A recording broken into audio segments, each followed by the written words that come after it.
Bonjour à tous et bienvenue dans cette édition spéciale de Backstage. Aujourd'hui, retour sur le Live Aid, le concert qui a marqué l'actualité la semaine dernière. Je vous emmène avec moi au cœur de cet événement, à Londres, dans le mythique stade de Wembley. Préparez-vous à revivre cette journée où la musique a prouvé qu'elle pouvait changer le monde. It's 12 noon in London, 7 a.m. in Philadelphia. And around the world, it's time for Live Aid. 16 hours of live music in aid of famine relief in Africa.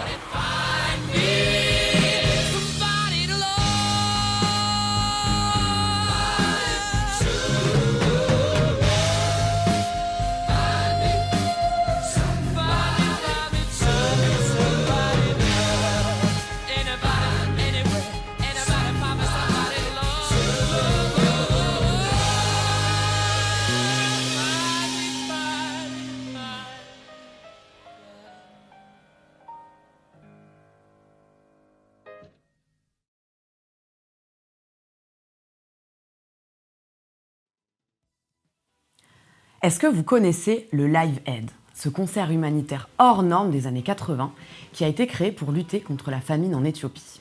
Il y avait deux scènes, une aux États-Unis et l'autre en Angleterre, avec plus de 70 artistes, tels que Phil Collins, Elton John, Tina Turner ou encore Queen.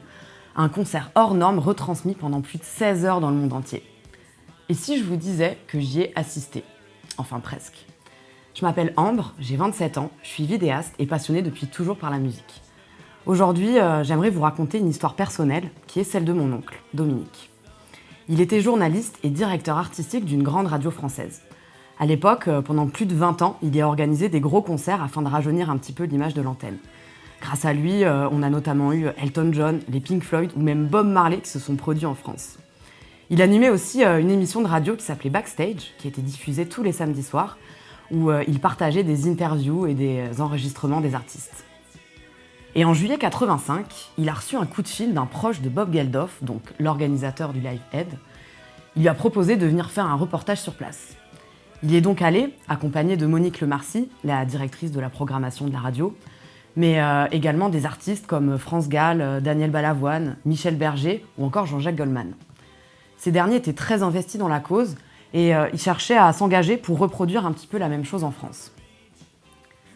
Moi, j'ai jamais connu mon oncle. Il est décédé quelque temps après ma naissance. Mais ma mère, qui était très proche de lui, m'a souvent parlé de sa carrière et de ses passions. Elle l'accompagnait souvent à des concerts, ils écoutaient des disques ensemble et il lui a fait découvrir plein d'artistes. Et justement, ma mère, elle a gardé toutes ses affaires, des cartons entiers remplis de souvenirs, avec des disques, des tickets de concert, des photos. Et à l'époque, elle avait enregistré toutes ses émissions radio sur des cassettes, notamment celle du Live Aid. 40 ans après le concert, j'ai donc voulu rendre hommage à son travail et mettre en image son émission. Voici donc les mots et le témoignage de mon oncle sur ce que beaucoup appellent encore aujourd'hui le concert du siècle.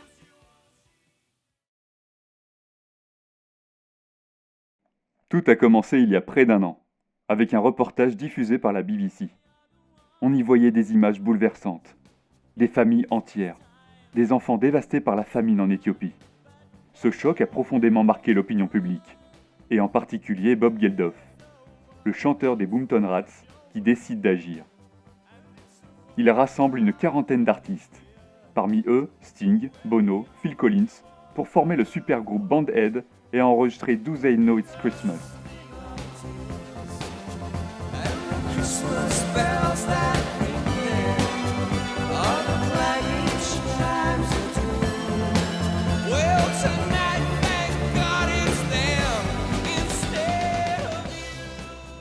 Le titre devient un véritable phénomène, avec plus de 3 millions de 45 tours vendus.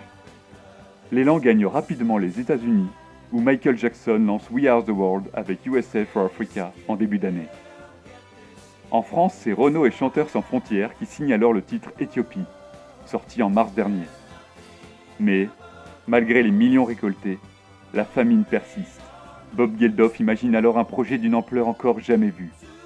Un concert mondial.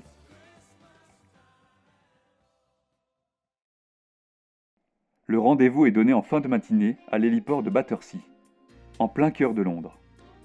La circulation étant totalement bloquée, les artistes n'ont d'autre choix que de prendre les airs pour rejoindre Wembley. L'ambiance est détendue. J'attends mon vol et j'aperçois David Bowie ou encore Midjour d'Ultravox en train de prendre un verre.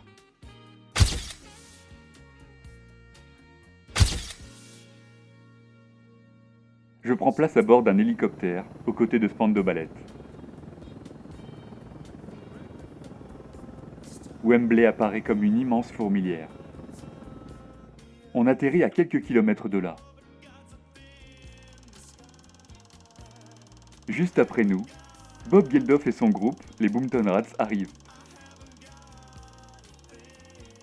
Nous partageons un minibus jusqu'au stade. Dans le véhicule, Geldof me confie avoir très mal au dos. Des milliers de spectateurs se pressent aux abords du stade, impatients de voir les portes s'ouvrir.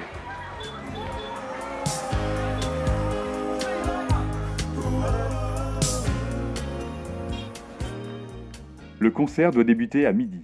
À 17h, la scène de Philadelphie viendra s'ajouter sur la retransmission en direct. En attendant, le prince Charles et Lady Diana saluent artistes et personnalités de l'industrie musicale dans la salle de réception.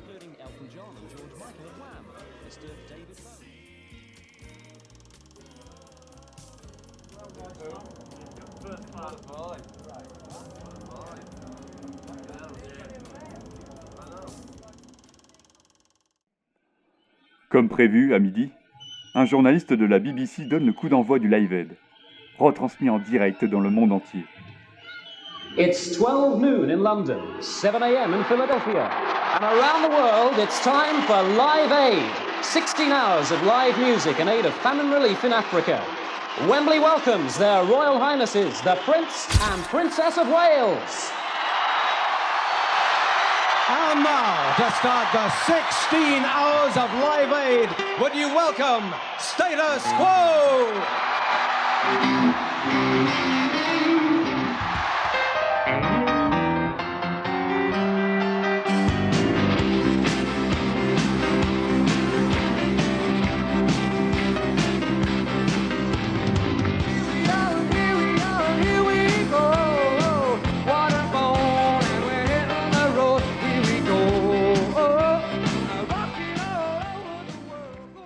Status Quo ouvre les festivités avec Rocking All Over the World, un titre qui prend une résonance particulière.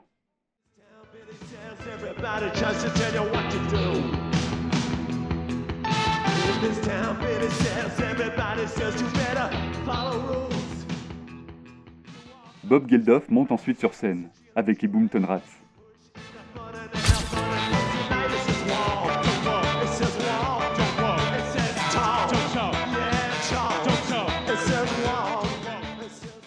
Comme si son mal de dos ne suffisait pas, le micro lâche pendant le dernier titre rattrape.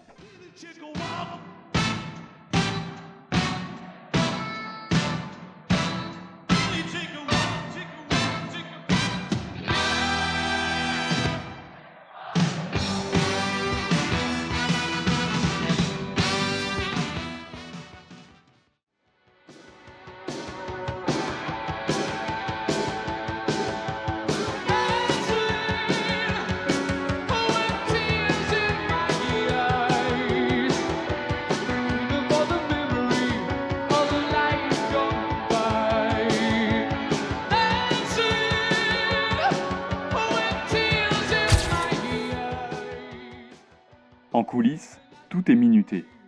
Un technicien m'explique le système. 3 ampoules de couleur sont placées au pied des artistes pour leur signaler le temps qu'il leur reste. Au bout de 20 minutes, la lumière passe au rouge. Il faut quitter la scène. Pour gagner du temps, la scène repose sur une structure tournante, divisée en 3 sections. Pendant qu'un groupe joue, les équipes techniques préparent déjà le matériel du suivant. À Wembley, la chaleur est écrasante. Derrière la scène, un Hard Rock Café offre un peu de fraîcheur aux artistes et aux équipes.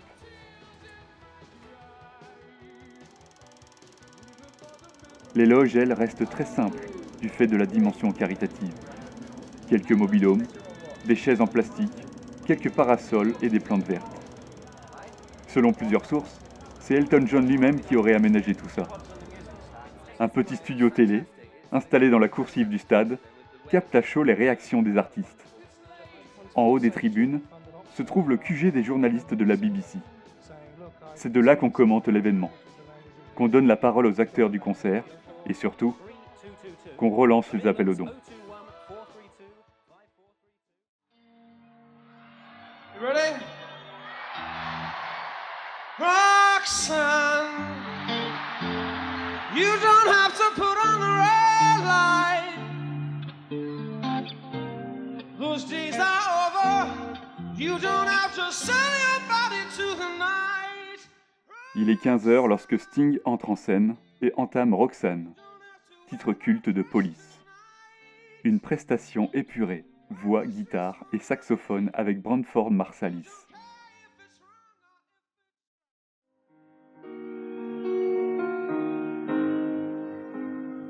How can I just let you walk away? Just let you leave without a trace. When I stand here taking every breath. Phil Collins fait son entrée avec Against All Odds. Une fausse note se glisse dans sa prestation. Who really knew me at all? How can you just walk Mais l'intensité du moment prend rapidement le dessus. when all I can do is watch you leave? Since you're gone, I'll be lost without a trace. I dream at night I can only see your face. I look around, but it's you I can't replace. I feel so cold that I long for your embrace. Sting revient ensuite sur scène pour un duo inédit sur Every Breath You Take. Là aussi, la magie opère. Phil Collins ne doit pas trop tarder. Un vol l'attend à bord du Concorde pour rejoindre Philadelphie et jouer sur la scène américaine dans quelques heures. Juste avant son départ, j'ai eu l'occasion de lui poser quelques questions. Phil, comment s'est passée votre prestation ? Plutôt bien, surtout avec si peu de répétitions. On a gardé une ambiance détendue, un peu à l'improviste. Quelques fausses notes au piano, mais c'est ce qui rend le tout plus humain, non ? C'est ce que je me dis pour me rassurer en tout cas. Mais c'était bien. Allez-vous jouer les mêmes chansons aux États-Unis ? Je vais rejouer mes deux chansons au piano, Against All Odds et In the Air. Il y aura quelques autres morceaux, mais rien de très différent.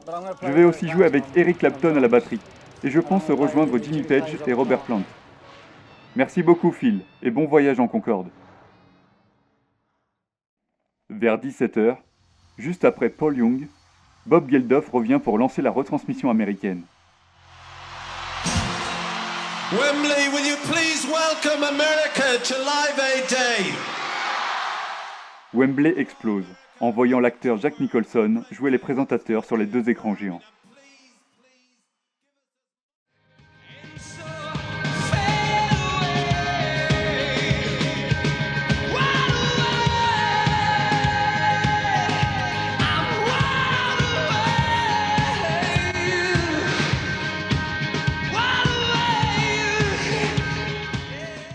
Puis U2 embrasse le stade avec le titre Bad.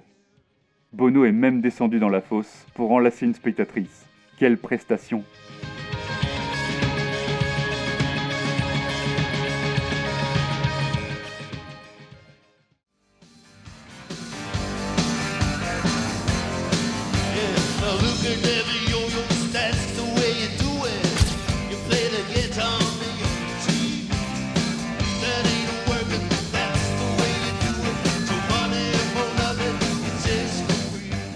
Ensuite, tout s'enchaîne. Dire Straits, en pleine tournée Brother in Arms, qui doit jouer le soir même dans une salle juste à côté d'ici.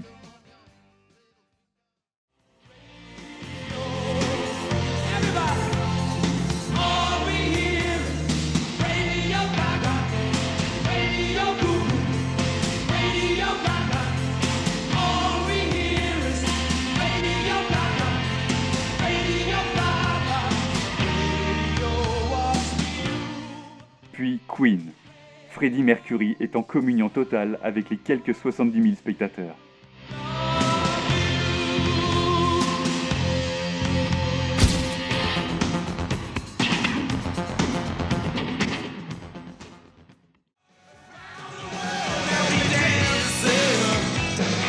Dancing in the street. It's a new a nation, just for folks for me. David Bowie et Mick Jagger devaient chanter un duo chacun sur un continent, en simultané. Projet abandonné. Trop compliqué techniquement. À la place, ils ont diffusé un clip inédit. Une reprise d'un standard des Martha and the Vandellas, Dancing in the Street.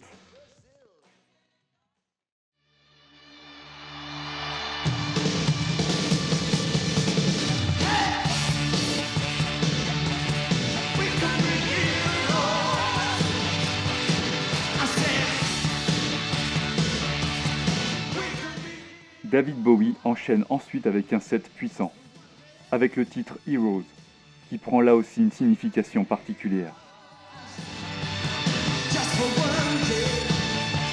David, tu as été l'un des plus éloquents défenseurs de la cause Live Aid. Penses-tu que cette journée a été à la hauteur de son potentiel ? Je pense qu'elle l'a même dépassé. La réaction des téléspectateurs du monde entier a été incroyable. La collaboration entre les équipes d'artistes et les organisateurs a été fluide, naturelle, c'était fantastique. J'adorerais que ce genre d'événement devienne annuel. Mais dans une situation aussi grave, ce type d'initiative devrait être récurrent. En un an, on peut faire beaucoup, mais ce n'est pas suffisant. Il faut une action continue.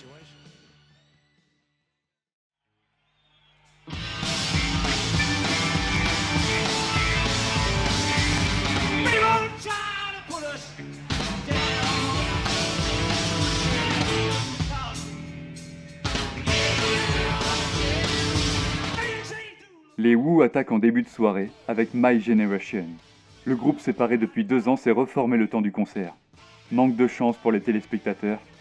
La retransmission de la BBC s'est interrompue pendant leur prestation.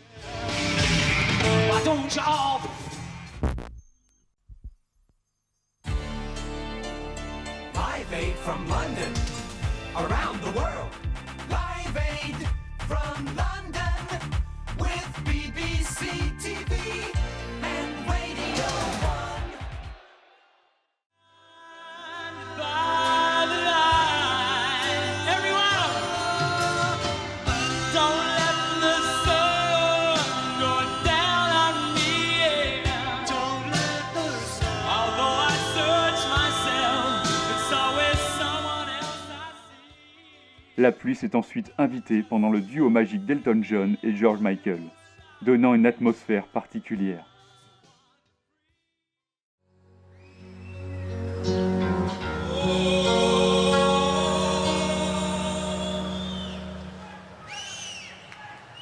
Is this the world we created? We made it all. Is this what we demonstrate? Plus tard, Freddie Mercury et Brian May reviennent sur la scène. Silence religieux dans le stade et une émotion totale.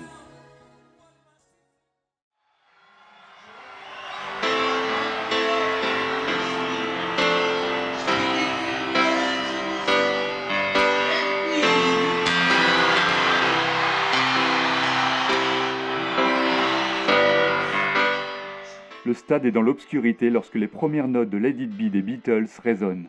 Un murmure court dans Wembley. Va-t-on assister à la reformation des Beatles ? Une rumeur alimentée depuis plusieurs mois dans la presse. Le micro de McCartney est coupé, sans doute à cause de la pluie. Il rejoue l'intro encore et encore.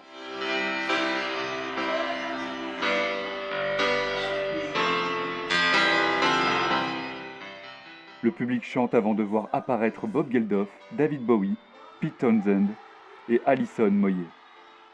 Finalement, le son revient, mais aucun autre Beatles en vue.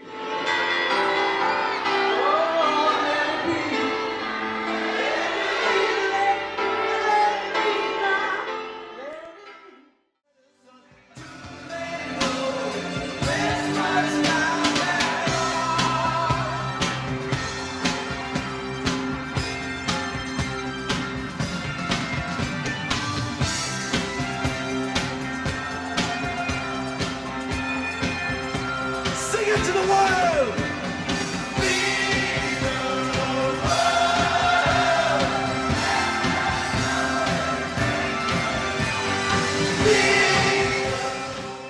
Il est presque 22h. Tous les artistes montent sur scène pour chanter Do They Know It's Christmas. Finale grandiose, une journée suspendue. La musique nous parle et nous rassemble. La solidarité et l'émotion parlent d'une même voix. De son côté, le concert à Philadelphie se poursuit. Et moi je rentre à mon hôtel lessivé par cette journée. Mais des souvenirs qui resteront gravés à jamais dans ma carrière.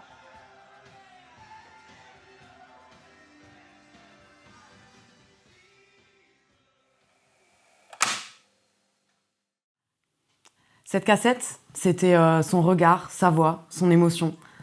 Grâce à elle, j'ai pu redécouvrir le Live Aid, mais surtout mon oncle. C'est un peu comme si on avait travaillé ensemble sur ce projet, lui et moi. Lui avec sa voix et ses interviews, et moi avec les images. La musique a toujours eu une place très importante dans ma famille, c'est ce qui nous rassemble. Et c'est pour ça qu'aujourd'hui, je voulais faire vivre cet héritage. C'est plus de 2 milliards de téléspectateurs qui ont suivi le Live Aid au travers d'une centaine de pays. Les bénéfices, eux, se sont élevés à 127 millions de dollars et ont été utilisés pour lutter contre la famine en Afrique. Je voudrais terminer cette vidéo en vous rappelant que malheureusement, le combat de Bob Geldof et du Band Aid est toujours d'actualité. Aujourd'hui, selon la FAO, c'est plus de 800 millions de personnes qui souffrent encore de la faim dans le monde. Mais cette problématique n'est pas une fatalité. Il existe des solutions et nous pouvons tous être acteurs de cette cause. Comme par exemple en soutenant des associations telles que Action contre la faim, qui luttent depuis plus de 40 ans auprès de ces populations vulnérables. Vous pouvez les soutenir en adressant vos dons à donner.actioncontrelafaim.org. Liverpool, c'est ici que tout a commencé. Liverpool, une ville qui n'a pas tellement changé depuis 1955. 1955, l'année où un certain John Winston Lennon faisait la connaissance de James Paul McCartney. À eux deux, aidés de George et Ringo, ils ont bâti une légende, les Beatles. 4 petits gars qui ont secoué le monde, comme on dit par ici.